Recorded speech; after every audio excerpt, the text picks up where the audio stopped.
Olá, pessoal, tudo bem? Sejam muito bem-vindos novamente. Hoje nós vamos dar início ao estudo de um novo movimento, que é o romantismo.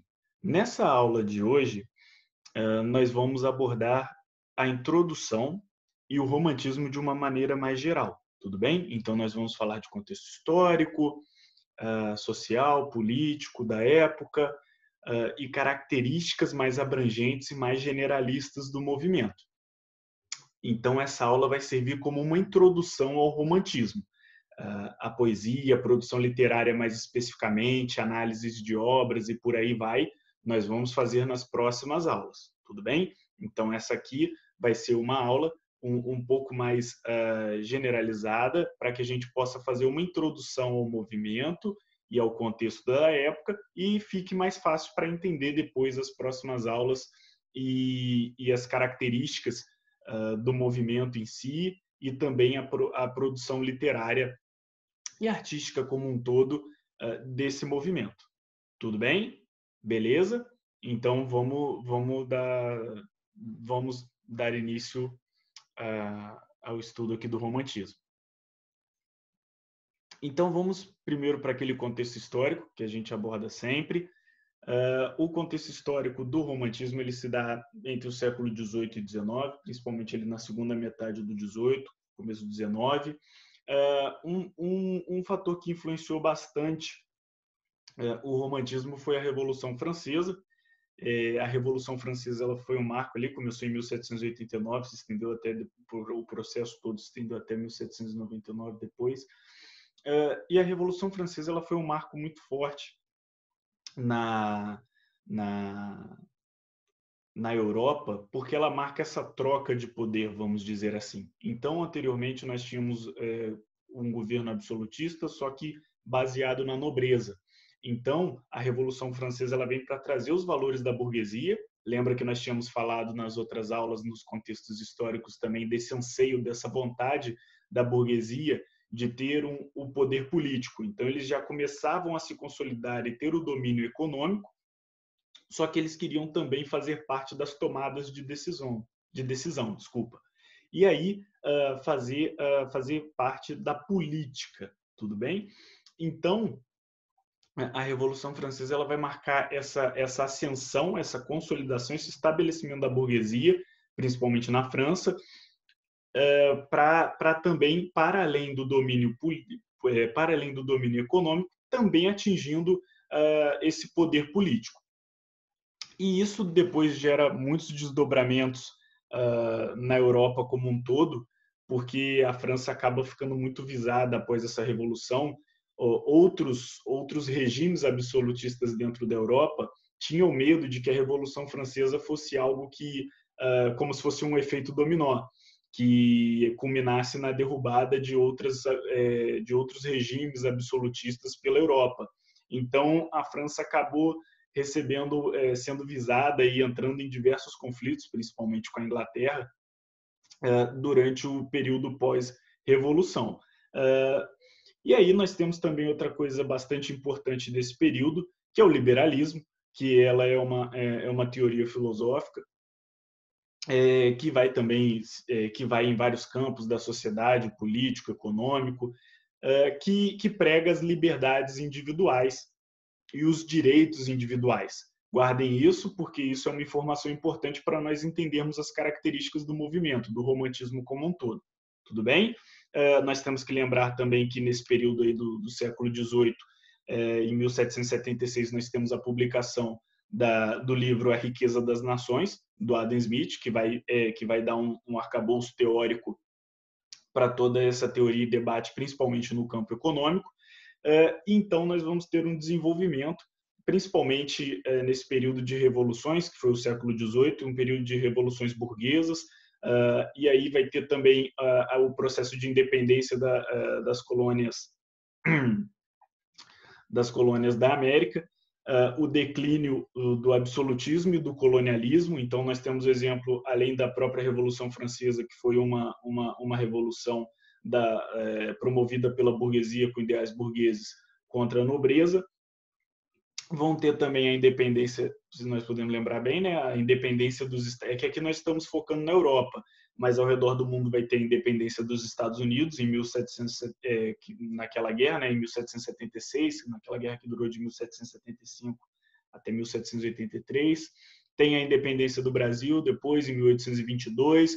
Então, essas colônias da América começavam a ficarem independentes, principalmente por esses ideais que vieram do século XVIII, do Iluminismo, e por aí vai.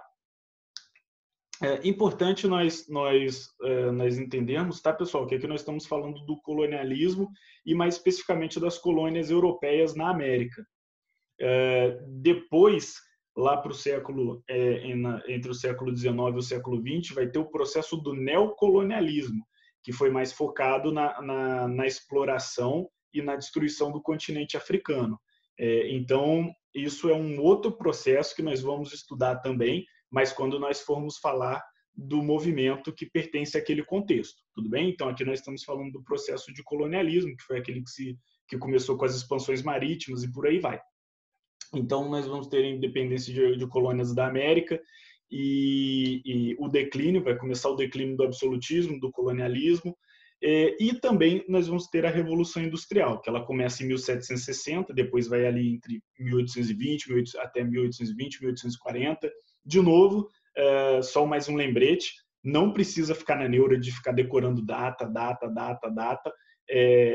essas datas, esses anos que eu estou colocando aqui, são só para nós nos localizarmos na linha do tempo e saber quando que aconteceu e compará-los com o movimento, tudo bem? E aí você tem a Revolução Industrial, uma industrialização muito grande dos países da Europa, principalmente da Inglaterra, da França e da Alemanha. Tudo bem? É importante nós entendermos que nós estamos falando desse eixo principal aí, principal entre aspas, né? Mas desse eixo da Europa, porque existem outros países da Europa que não estão nesse contexto. Se a gente for pegar a Rússia, por exemplo, a Rússia ela é praticamente um estado baseado na agropecuária e quase num regime feudalista até o processo de Revolução Russa. Tudo bem? Então, a industrialização da Rússia ela vai começar bem depois do que o resto da Europa. Então, é importante nós fazermos esse recorte que a industrialização russa ela vai começar com o processo de Revolução Russa. E aqui, desse processo de Revolução Industrial, nós estamos falando principalmente de Inglaterra, Alemanha e França. Tudo bem? E aí você vem a industrialização, descoberta de novas fontes de energia, descoberta de novas maneiras de produzir, aumento da produção, aumento do consumo, e aí vem a ascensão da burguesia com esse domínio econômico, só que a burguesia anteriormente era baseada, a sua riqueza e seu ganho era baseado no comércio, principalmente em cidades portuárias, com a expansão marítima e por aí vai. Com a Revolução Industrial, a burguesia começou a tomar conta dessas indústrias, desses meios de produção. Então, o domínio econômico ele veio através dessa burguesia industrial, que começa a tomar conta das empresas, do maquinário, e nós temos aqui, junto com a Revolução Industrial, o surgimento da classe operária, do proletariado, que vai ser a mão de obra dessa indústria, desse processo de industrialização, e com isso também trazendo um crescimento urbano muito grande, porque com esse foco na indústria e na urbanização, as pessoas começam a também irem para as cidades, para os centros urbanos, em busca de novas oportunidades. Tudo bem? Então, tranquilo. E aqui, para falar um pouco mais do movimento em si, ele surge na Europa no século XVIII, principalmente na segunda metade do século XVIII, tem como marco inicial, ou talvez a consolidação do movimento, se assim a gente pode dizer, o livro do Goethe, Os Sofrimentos do Jovem Werther. É um livro bastante famoso, vocês provavelmente já devem ter ouvido falar dele, se já não leram. Ele é de 1774 e ele meio simbolicamente serve como esse marco do romantismo. O sofrimento do jovem Werther, ele vai trazer debates e até temas polêmicos também para a época, e talvez temas polêmicos até hoje, porque ele vai falar de algo, de um romance, de algo individualizado, que é vamos dizer assim, o amor, a história de amor ou não amor entre o Werther e a Charlotte. Tem um problema principal, vamos dizer assim, a temática, o enredo, a problemática principal dessa obra é que o Werther, ele é apaixonado pela Charlotte, mas ele sofre muito porque esse amor não pode ser consumado, já que a Charlotte está prometida a um outro homem. Então não tem a possibilidade deles viverem essa história de amor que o Werther tanto quer. E aí, no final, vou dar esse spoiler para vocês aí também, desculpa para quem ainda não leu, mas no final, o Werther, ele acaba se suicidando, e essa obra ela vai trazer esse debate ou esse tema bastante polêmico como o suicídio, do suicídio como uma forma de escape da realidade, do escapismo. Então, é um debate que levantou bastante polêmica na época e é um tema bastante sensível até hoje, dos males da mente. Então, os sofrimentos do jovem Werther vai trazer essa abordagem, essa nova abordagem mais individualizada e mais focada individualizada, então só para esclarecer, mais focada no indivíduo. O Goethe é um autor alemão, tudo bem? Só para localizarmos aí. O romantismo ele é um movimento bastante amplo, ele vai na literatura, na pintura, na música, na arquitetura também.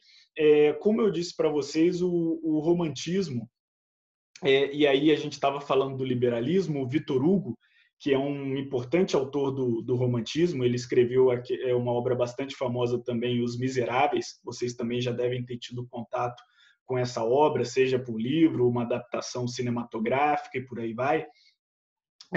Ele tem uma frase, o Victor Hugo, que o romantismo é o liberalismo na literatura. Então, como eu falei para vocês, o romantismo ele é um movimento bem amplo. E ele é um movimento bem amplo não só na sua estética, na sua abordagem, mas também no seu discurso, na teoria, no campo teórico que ele é embasado. Então, como eu falei para vocês já, e venho falando sempre nas aulas em que a gente aborda o contexto histórico, a produção cultural de uma época vai ser reflexo do contexto vivido naquela época. Então, nós temos aqui esse processo revolucionário, essas revoluções burguesas, essa difusão do liberalismo, logo o romantismo vai ser fortemente influenciado por esse contexto social, político da época, ou seja, o romantismo ele acaba sendo um braço do liberalismo na cultura, no campo cultural, tudo bem?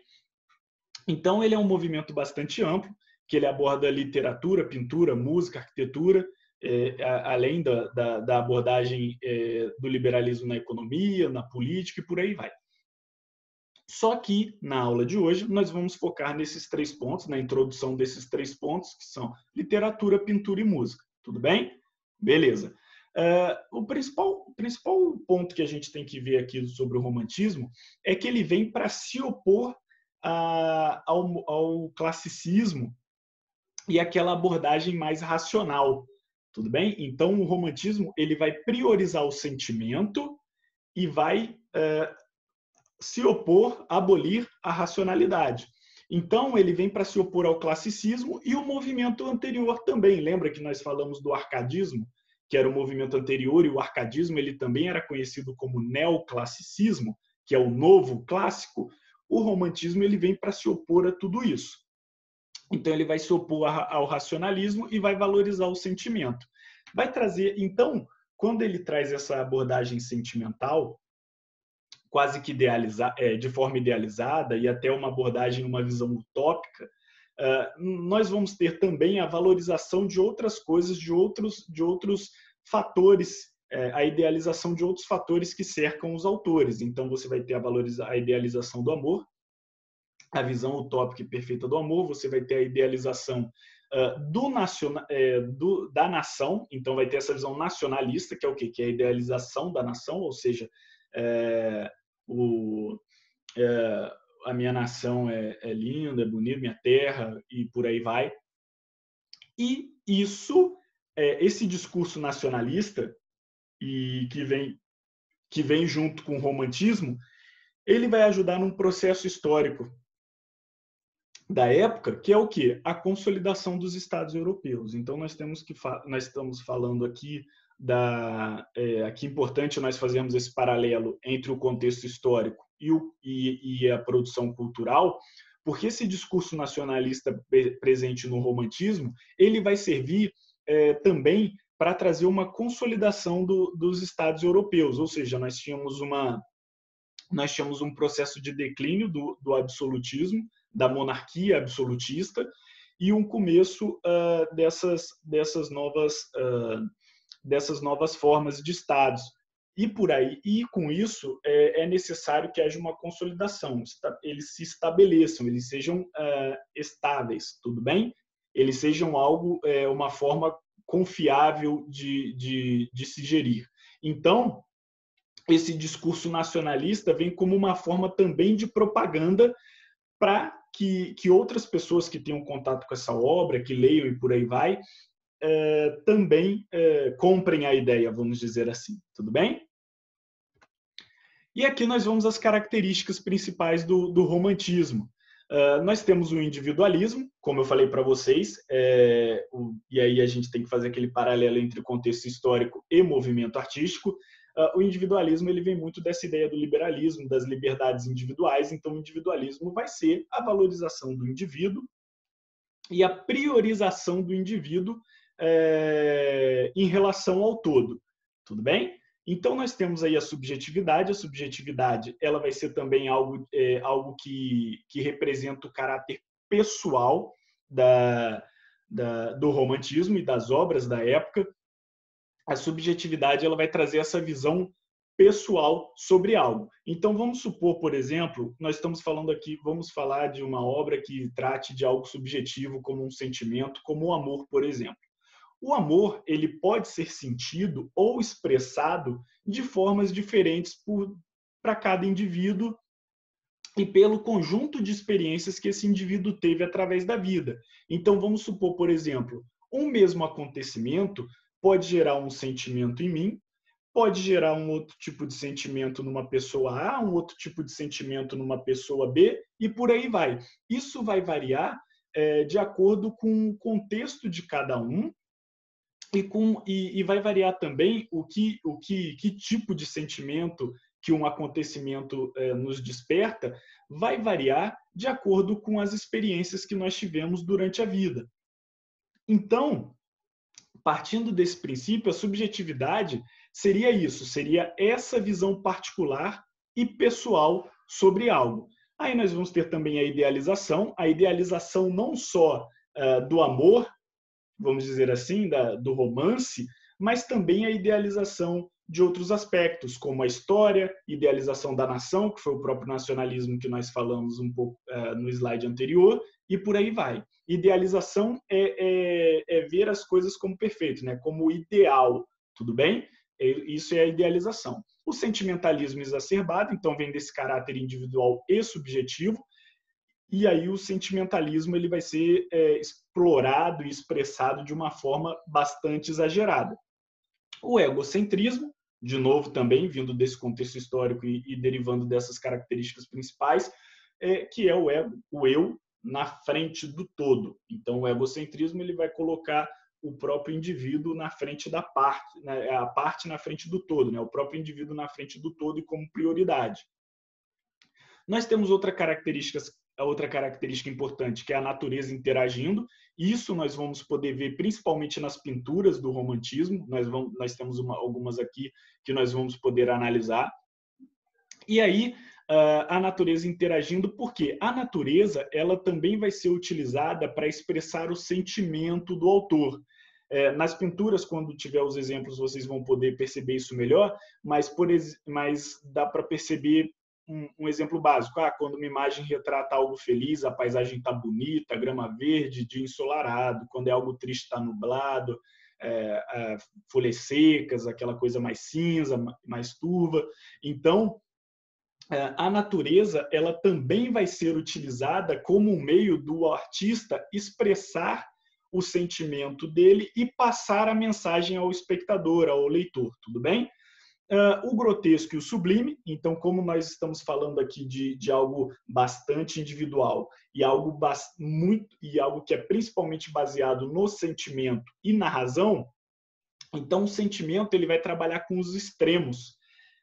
Não tem o meio termo, ou é 8 ou é 80, tudo bem? É sempre entre o desespero total e a felicidade máxima. Então, esse contraste, essa oposição, ela é muito presente no romantismo, grotesco e sublime, tudo bem? O medievalismo, como eu falei para vocês, uma das características do romantismo é a idealização. É daí também que vem esse termo, né? Você está romantizando tal período ou tal acontecimento, que o romantismo ele tem como principal característica essa coisa de idealizar, de ver de uma forma utópica algo. Então, quando a pessoa se refere a isso, você está romantizando algo, romantizando um acontecimento, um comportamento, ela se refere a isso, a ver de uma forma idealizada esse acontecimento ou esse comportamento. Então, o medievalismo ele vem nesse caráter de idealização, só que esse caráter de idealização da história, do período medieval, tudo bem? Então, vai ter esse resgate, enquanto você tem o arcadismo, o classicismo fazendo resgate da cultura clássica, nós vamos ter aqui o romantismo fazendo um resgate da cultura medieval. Então, teremos o medievalismo, que é a idealização e valorização do período medieval. E, vindo aqui para o Brasil, dando um contexto mais brasileiro a isso, teremos também o indianismo. O indianismo seria a mesma coisa que o medievalismo, foi na Europa, só que aqui no Brasil e no continente americano. O indianismo ele é a valorização, a idealização dos indígenas, dos nativos brasileiros. E aí, de novo, importante também resgatarmos um conceito da aula passada do arcadismo, essa valorização ou essa idealização do indígena é feita através de um prisma e abordado de forma eurocêntrica, utilizando valores europeus e não valores dos nativos, tudo bem? Isso é importante para nós entendermos explicações futuras, principalmente quando nós formos estudar as obras, a prosa romântica brasileira. Nós vamos estudar isso também nas próximas aulas. E aí o indianismo seria equivalente ao medievalismo, que nós tínhamos no período medieval aqui no Brasil. Nós tínhamos os indígenas morando no Brasil, em suas tribos, e por aí vai, e tendo suas sociedades. E aí teremos esse indianismo. E outra característica bastante importante do romantismo é o byronismo. O byronismo ele tem esse nome porque ele vem influenciado pelo Lord Byron. Lord Byron ele era um escritor e foi um poeta bastante importante desse período que influenciou o romantismo. O Lord Byron ele trazia uma visão bastante pessimista sobre a vida e ele abordava esse escapismo. O que é o escapismo? O escapismo é uma forma de fugir da realidade. Então, as obras do Lord Byron elas eram sempre permeadas por esse pessimismo, por esse desejo da morte, por busca do escape da realidade em vícios, como bebida, drogas, prostituição e por aí vai. Então, uma vida boêmia, vamos dizer assim, que era o termo utilizado. O byronismo ele vem trazer essa característica de escapismo, ele vai abordar esse escapismo, ou seja, a fuga da realidade. E aí é importante nós entendermos por que fuga da realidade, tudo bem? Porque o romantismo ele é um movimento muito baseado, muito fundamentado na idealização. O que é idealização? Ver as coisas de uma forma utópica, perfeita. Só que quando essa forma utópica é confrontada com a realidade nem sempre exprime, a realidade não vai exprimir, não vai expressar essa visão utópica que os artistas ou que os autores intelectuais do romantismo possuem. E aí, quando a realidade não expressa, não corresponde à idealização, quando a realidade não corresponde à expectativa criada, há uma profunda depressão criada por esse não atingimento da expectativa, e com isso os autores da época eles acabam recorrendo também a esse escapismo, ou seja, já que a realidade não corresponde à expectativa criada, eu vou fugir dela. Tudo bem? Essa era a visão desses autores e nós vamos abordar isso de maneira mais aprofundada na aula da semana que vem, que é a poesia romântica. Tudo bem? E aí, falando da literatura, na literatura nós temos um contexto bastante importante e uma mudança fundamental, não só para a literatura em si, mas também para todo o campo cultural. Vocês podem se lembrar da aula do Renascimento Cultural, quando eu falei que começou o conceito de artista, tudo bem? Então, até o Renascimento Cultural não existia esse conceito do artista. O artista ele era como se fosse um profissional normal que você contrata, ele desempenha um trabalho para você, faz uma escultura, um quadro e por aí vai, e depois ele te entrega e está tudo certo. E não assim, então, por isso que antes do Renascimento Cultural, é bastante difícil vamos dizer, a documentação e saber de quem que é uma obra, porque não existia aquela coisa, vou assinar a obra, vou fazer um registro documental ou histórico dessa obra. Esse conceito de artista, essa marca do artista, esse status do artista, ele vai surgir no Renascimento Cultural. E aqui no Romantismo nós temos um outro processo bastante importante e que vai modificar para sempre toda a indústria, toda a cultura, que é, teoricamente, a criação da indústria cultural, vamos dizer assim. Você deixa de ter aquele processo de mecenato, ou seja, o mecenas, o patrocinador, aquela família, aquele indivíduo ou família que vai pagar para um artista produzir uma obra, e nós começamos a ter a figura do editor dentro da literatura. Ou seja, com isso, a literatura ela começa a entrar dentro da lógica liberal, da lógica de mercado, certo? E aí, de novo, é importante nós entendermos o contexto histórico do liberalismo e da influência que ele exerceu no período e na sociedade posteriormente. Então, nós vamos ter a literatura entrando nessa lógica de mercado, a mercadificação da literatura, ou seja, a literatura, a produção literária, ela começa a se tornar um produto que visa lucro e por aí vai. Então, nós vamos ter essa transição da figura do mecenato para o editor. E aí, o público ele começa a ser os pequenos burgueses. Porque os pequenos burgueses e a burguesia em geral é um grande público do romantismo e um grande consumidor do romantismo? Porque os movimentos anteriores eles estavam bastante atrelados à monarquia. Aquele período anterior que a monarquia comandava. A burguesia queria romper com isso e a burguesia também queria começar a consumir cultura, porque isso é um dos aspectos, o status, vamos dizer assim, quando a burguesia ela ansiava por essa participação política. Ela tinha dinheiro, ela tinha o domínio econômico, mas ela não tinha participação nas tomadas de decisão, porque isso era pertencente à nobreza. E aí a burguesia, ao reverter isso, ao reverter esse processo e chegar ao poder, chegar ao processo de tomadas de decisão, chegar à política, a burguesia ela quer romper com o contexto anterior, ou seja, isso representa também romper com a cultura que na visão deles representava aquele período absolutista e começar um novo com os valores burgueses, com os valores liberais. Com isso, vai ter um forte consumo do romantismo por parte da burguesia e também, para além disso, a burguesia vai ter esse anseio de ter o status, tudo bem? De como eles almejavam essa participação política, eles queriam também esse status que a nobreza tinha. E uma das coisas que mantém esse status da nobreza é o consumo cultural. E aí a burguesia também vai entrar bastante de cabeça nisso, principalmente no romantismo. Por quê? Porque o romantismo, além das suas características estéticas, além de histórias de romance ou qualquer coisa do tipo, o romantismo ele também é uma representação de valores burgueses e liberais no campo cultural. Tudo bem? Beleza. Então, a literatura ela vai ser bastante baseada em poesia e prosa popular, uma linguagem mais simples, uma linguagem menos acadêmica, menos rebuscada e também uma narrativa um pouco mais simples, que nós vamos estudar um pouco mais para frente também nas próximas semanas. Focado, como eu falei para vocês, se a gente for falar da Europa, nós vamos focar aqui em Alemanha, Inglaterra e França, que foi onde foram as produções importantes que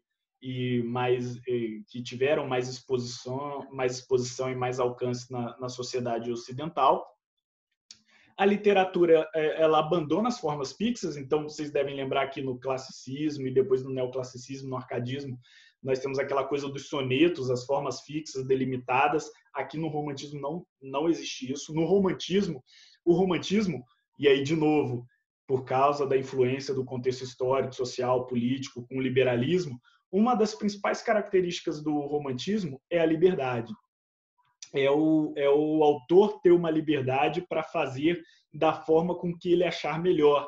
Então, vai ter um abandono das formas fixas, crítica ao racionalismo, valorização dos sentimentos, se vocês podem lembrar, e o individualismo, a valorização do indivíduo, liberalismo, liberdades individuais, e aqui no romantismo nós vamos ter a valorização do indivíduo. Tudo bem? Tranquilo. Então, agora nós vamos para a pintura. A pintura do romantismo ela também coincide nesse período ali, na segunda metade do século XVIII e até o período, o início do século XIX. Ela vai trazer essa oposição do classicismo e neoclassicismo em relação ao romantismo. Então, enquanto o classicismo ele era baseado por aqueles valores e ideais de beleza clássico, equilíbrio, simetria, proporção, por aí vai, o romantismo ele vai se opor a tudo isso, ele vai quebrar essa racionalidade, esse equilíbrio e vai adicionar dramaticidade, emoção, o irracional, ou seja, algo que não é da razão, e sim do sentimento. Tudo bem? Beleza. E aí a pintura, como eu falei com vocês alguns segundos atrás, o movimento, o romantismo, ele é bastante baseado na liberdade, no autor se sentir livre para produzir da forma com que ele achar melhor e para expressar seus sentimentos da forma que ele achar melhor. E isso se deve também àquela característica da subjetividade, divisões únicas, divisões individuais sobre temas ou sobre sentimentos, sensações e por aí vai. Então, o romantismo ele é um pouco difícil de se definir na estética e muito mais fácil de se definir no discurso, na mensagem com que vai ser passada. Por isso, o movimento é de difícil definição, então as pinturas do romantismo elas são consideradas do romantismo apenas por serem produzidas nesse período histórico, que é da escola romântica nas artes plásticas. Então, nós vamos ter as obras produzidas nessa segunda metade do século XVIII até as pinturas produzidas nessa segunda metade do século XVIII até o início do século XIX, sendo todas encaixadas nessa escola romântica, justamente por essa difícil definição, já que uma das principais características do movimento é dar liberdade ao autor. E aí nós vamos falar aqui especificamente da escola francesa, que foi a escola mais influente de pintura do romantismo. A escola francesa ela foi principalmente patrocinada por Napoleão, pelo novo governo pós-Revolução Francesa. E por que o Napoleão ele fez ele deu esse incentivo à cultura? Como eu falei para vocês, o romantismo ele vai trazer uma carga também em seu discurso. O romantismo ele vai ser utilizado como propaganda. Então, como nós tínhamos aquele período pós-Revolução Francesa pós-Revolução Francesa e com a necessidade de consolidação de um novo Estado, vai existir essa necessidade de propaganda, esse nacionalismo, para que a população compre essa ideia, esse novo regime e apoie. Então, Napoleão ele vai ser um dos principais incentivadores, o governo francês vai ser um dos principais incentivadores da pintura romântica francesa. Tudo bem? E aí, por causa disso, por causa desse nacionalismo, as pinturas do romantismo francês vão ser fortemente baseadas em telas históricas, episódios históricos, conquistas militares, o orientalismo. O orientalismo é uma abordagem do Oriente. Nós temos que lembrar aqui que durante as guerras napoleônicas e a expansão da França, eles também foram ao Oriente, principalmente a sociedade dita oriental, principalmente no Egito e no norte da África em geral. Então, ali, né, Argélia, Tunísia, Marrocos e por aí vai. Então, vai ter esse orientalismo de abordar o Oriente, e aí ele vai ter essa valorização da cultura oriental, mas, de novo, importante lembrar, esse orientalismo ele é uma visão eurocêntrica do Oriente, é uma percepção dos europeus do Oriente. Então, é uma percepção carregada de generalizações, preconceitos e por aí vai, tudo bem? Que não engloba a diversidade da sociedade oriental como um todo, que é uma sociedade muito diversa, extremamente diversa e com várias culturas e populações diferentes, tudo bem? Só que aí não vai existir isso. O orientalismo, a visão eurocêntrica europeia vai ser uma visão generalista, vai ser uma visão generalizada, de pegar aquela população muito diversa e jogar todos no mesmo conceito. Conquistas militares, o imperialismo, ou seja, tinha também aquela ideia de expansão do Império Francês. Então, o imperialismo seria a valorização desse domínio francês sobre outros territórios. E aí, como eu já falei para vocês, o intuito era propagandístico, era o intuito da população francesa comprar a ideia e apoiar isso. Tudo bem? Aqui nós temos algumas obras, né? Nós vamos analisar agora algumas obras. Aqui nós temos a Batalha de Aboukir, é uma obra de 1806, mas a Batalha de Aboukir ela é uma batalha que aconteceu no Egito, na costa do Egito, na Baía de Aboukir, e essa batalha foi em 1798. Ela foi uma batalha entre franceses e ingleses pelo controle do Mediterrâneo, e nessa batalha os franceses perderam. Só que, a parte de todos esses episódios históricos e por aí vai, nós temos aqui uma tela, né, que retrata essa batalha de Aboukir, e aqui nós já podemos ver a idealização dessa situação, a visão que não condiz, utópica, vamos dizer assim, que não condiz com a realidade. De novo, primeiro, nós vamos atentar à natureza interagindo. Vocês podem ver que nós temos um campo de batalha, muitas mortes e por aí vai. E aí, com isso, nós temos essa fumaça tomando o céu, um céu já mais cinza, querendo refletir esse clima tenso de batalha. Segundo aspecto da idealização é que nós temos uma figura importante, o Napoleão aqui no meio, certo? O general de batalha, na linha de frente. Isso é algo que não condiz de forma nenhuma com a realidade. Nós sabemos que o general, o líder das tropas, ele não batalha na linha de frente. Ele geralmente, esse general, essa figura de liderança, ele é uma figura de estratégia, responsável por estratégia e de batalha. Então, ele vai apenas coordenar as tropas durante essa luta. Ele não vai estar lá na linha de frente, tudo bem? Isso já é uma característica de idealização, de romantização. Olha aí o termo já sendo utilizado e sendo importante para entender. Então, você tem aqui no centro da tela o general de batalha no seu cavalo branco, né? Napoleão aqui no seu cavalo branco, brandindo a espada, derrubando os adversários e meio que liderando a ofensiva francesa, o que é, de novo, uma visão idealizada, uma visão romântica, tudo bem? Esse termo é bastante popular até hoje. As pessoas falam isso, isso é uma visão muito romântica, muito romantizada. O que as pessoas querem dizer? Que isso é uma visão idealizada, uma visão que não condiz com a realidade, tudo bem? Uma visão de forma utópica. E aí nós temos essa batalha, e aqui de novo vocês podem ver outra característica das pinturas que é da escola francesa, que é o orientalismo, que é aquela generalização das culturas orientais. Então você tem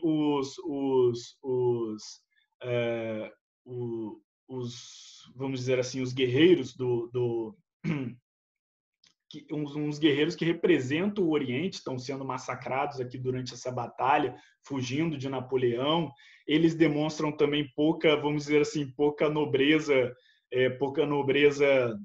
na batalha, porque eles tentam meio que apenas sobreviver, um desespero e por aí vai, pouca honra. Então, como eu disse para vocês, esse orientalismo é uma visão generalizada, preconceituosa e superficial das culturas do Oriente, mas ela era muito abordada e utilizada na escola francesa de pintura. Tudo bem?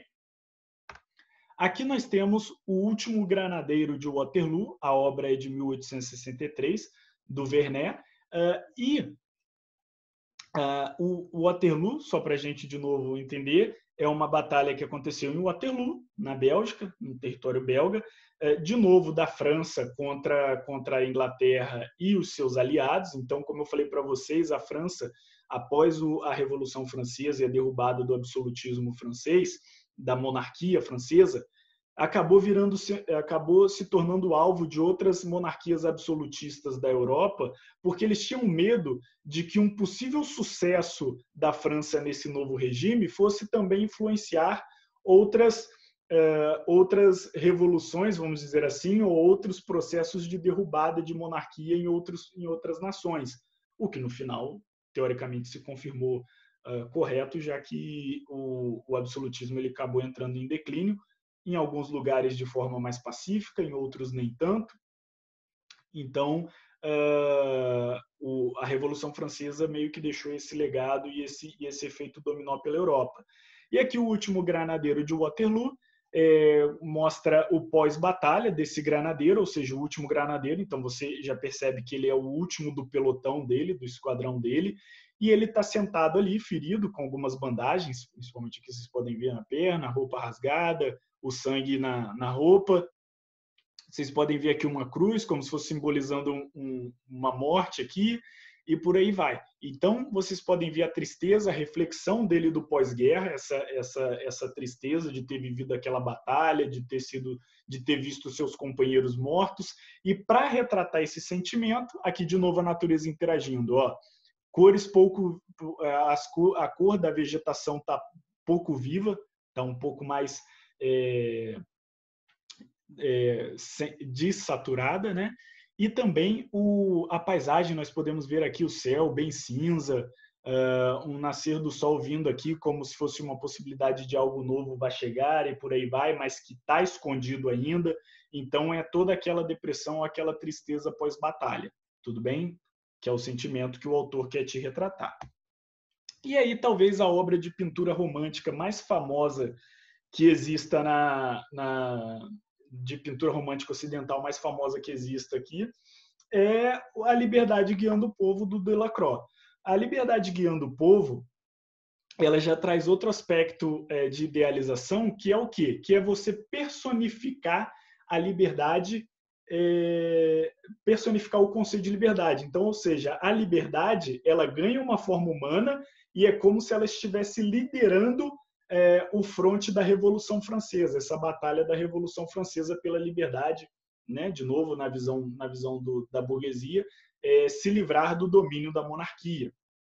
Então, aqui nós temos a liberdade, essa aqui é a liberdade, então você tem a personificação do conceito de liberdade, outra forma idealizada, uma abordagem romântica, de novo, uma abordagem romantizada daquilo, as pessoas, né, os revolucionários seguindo a liberdade, tem gente até aos pés dela, como se ela fosse algum tipo de divindade, tendo essa valorização. E aí, de novo, importante nós nos lembrarmos do conceito histórico, o liberalismo. O liberalismo ele é um movimento baseado nas liberdades individuais.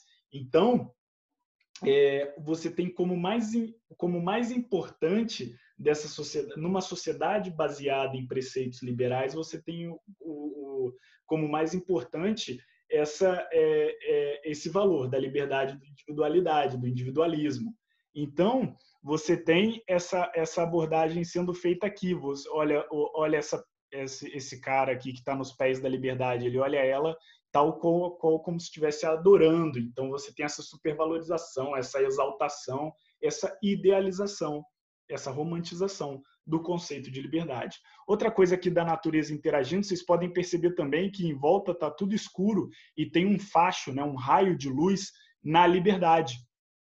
E aí vocês podem perceber essa coisa da natureza interagindo. Aspectos da natureza serão utilizados para expressar o sentimento da obra.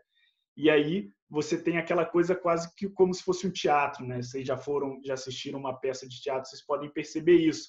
Em algum momento está tudo escuro e vai um foco de luz, um raio de luz na parte principal daquela obra, no ator que está fazendo algum monólogo ou algo do tipo.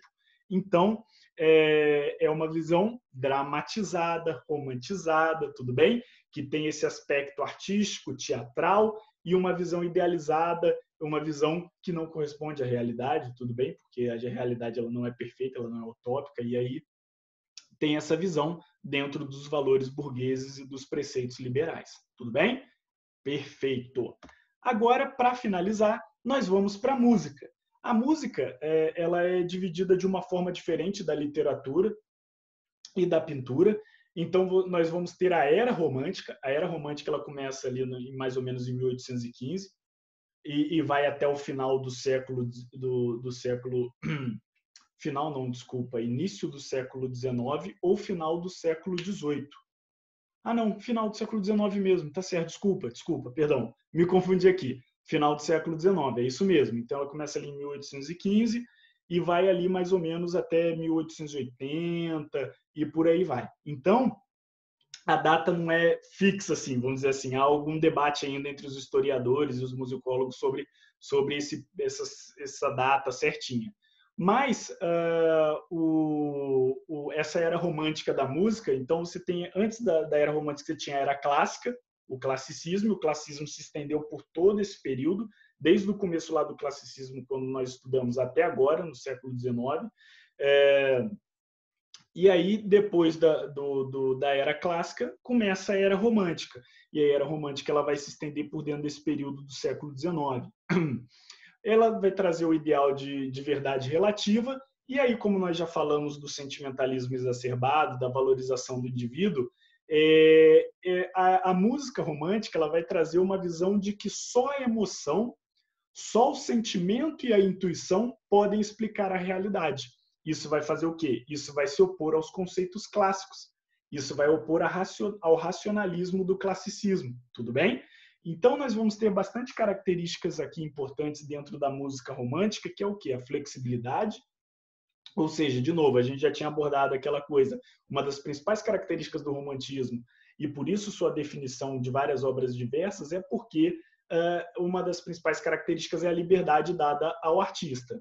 Foco no sentimento, virada e o contraste. A virada e o contraste são conceitos ali parecidos, ou seja, o que é a virada? A virada é uma mudança repentina. Lembra que nós falamos lá anteriormente nas características do romantismo da diferença entre o grotesco e o sublime? Então é isso. As músicas da era clássica, elas geralmente seguem uma construção, um aumento gradual até atingir o clímax, até atingir o ápice, tudo bem? Então, na música clássica, você tem uma música que começa assim, ó, calminha, calminha, vai aumentando, vai aumentando, vai aumentando, vai aumentando, vai aumentando, vai aumentando, e bum! Chega lá no ápice da música, vamos dizer assim, um refrão, né? Aquele clímax da música, quando todos os instrumentos estouram e vão crescendo. Então, no classicismo, na música clássica, nós temos um crescimento gradual. Já na música romântica, você tem a virada, o contraste. Lembra que eu falei do grotesco e sublime, do sentimento exagerado? Quando você aborda algo de forma sentimental, você não tem o meio termo, você não tem o gradual. Você tem ou o extremo do mínimo ou o extremo do máximo. Então, você tem ou o mínimo ou o máximo. Você vai de um polo ao outro, você vai de um extremo ao outro. Então, esse contraste, essa virada na música, ela vai ser representada através dessas viradas repentinas. Enquanto no classicismo, na música clássica, você tem um crescimento gradual, que vai subindo até atingir o clímax, no romantismo não. O romantismo ele é como se fosse uma montanha-russa. No romantismo, você vai ter um crescimento, aí você acha, não, agora vai, aí bom, ele cai. Aí vai crescer de novo, vai ser, putz, agora vai, agora vai. Aí, bom, ele cai de novo. E aí ele vai crescendo, aí você acha, putz, agora vai. Não vai. Aí ele quebra a sua expectativa, ele cai de novo, só que aí o importante, do zero, ele, bum, parte para o máximo. Então, a diferença principal dessa virada, desse contraste, é, essa virada, esse não crescimento gradual. Enquanto no classicismo você tem aquele crescimento, tipo subindo a escadinha, pá, e atinge o clímax. Na música romântica, não. Na música romântica ela é como se fosse uma montanha-russa. Você vai subindo, desce, sobe de novo, desce, e aí quando você desce, você acha, putz, não vai ter. Ele vai direto para o clímax. Então ele não tem essa construção gradual. Ele vai do 0 ao 100, do mínimo ao máximo, do nada, em questão de segundos. Então, por isso, essa coisa do contraste, essa coisa da virada. Nós temos aí os principais autores da música romântica, o Beethoven, o Tchaikovsky, o Brahms, e aí o Beethoven ele tem uma característica bastante peculiar, e aí talvez ele seja até o mais conhecido dessa era romântica da música, que o Beethoven ele era do clássico, né? Ele fez parte do período de transição e ele foi um dos precursores da música romântica. Então, ele começa produzindo no clássico, até pelo período de vida dele, vocês podem perceber isso aí também. Ele começa produzindo no clássico e a partir da Sinfonia número 3 dele, tem até algumas características de 4 na 5 também, e ele vai transitando e aí ele passa para o romantismo, para as características românticas. Outro nome bastante importante aí é o Tchaikovsky, russo. O Tchaikovsky ele é autor de obras de balés dramáticos muito importantes que talvez vocês já tenham ouvido ou visto adaptações, como O Lago do Cisne, Quebra-Nozes, A Bela e a Fera. Ele tem essa produção de balés dramáticos, o Tchaikovsky. Ele também foi muito importante dentro do romantismo. Então agora eu vou pedir uma tarefinha de casa, um deverzinho de casa, para vocês entenderem mais sobre esse conceito da música romântica e esse conceito de virada que eu falei para vocês. Tudo bem? Então a tarefinha vai ser, na descrição desse vídeo, eu vou deixar 2 outros vídeos para vocês ouvirem, tudo bem? Que são músicas, são 2 músicas. Uma é o Requiem, do Mozart. O Mozart, ele é do período clássico, então, e a outra é a Sinfonia número 9 do Beethoven, a 9ª Sinfonia de Beethoven. É uma sinfonia também bastante famosa que talvez vocês já tenham tido contato. Eu vou deixar só trechos dela ou marcado no tempo certo, tudo bem? Porque essas sinfonias, elas possuem várias partes e elas às vezes têm duração, se você for ouvir elas completas, tem duração de 50 minutos, 1 hora, uma sinfonia. É um processo todo. Então, eu vou fazer o quê? Eu vou deixar 2 obras aqui para vocês poderem comparar essa diferença e essa construção essa diferença na construção do atingimento do clímax entre o clássico e o romântico, tudo bem? Então, para representar o clássico, aqui na descrição do vídeo vai ter um link para a música Requiem, para a Sinfonia Requiem, do Mozart, e aí vocês vão poder perceber e ouvir como ela vai crescendo de forma gradual até atingir o clímax.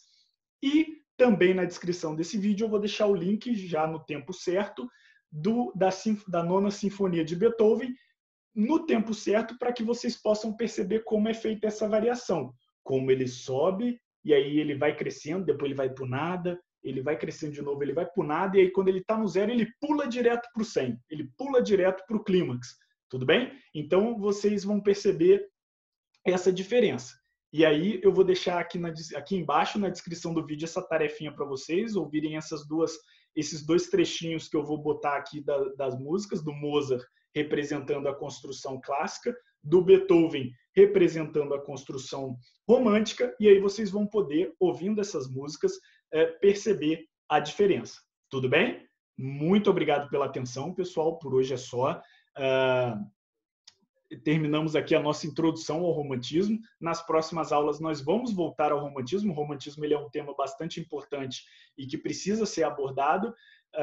E aí na próxima aula nós vamos falar sobre a poesia romântica e depois sobre a prosa romântica. Nós ainda vamos ficar mais 2 aulinhas aqui no romantismo, tudo bem? Então é isso. Muito obrigado pela atenção de vocês. Bons estudos. Qualquer dúvida eu estou à disposição. Tchau, tchau. E é nóis!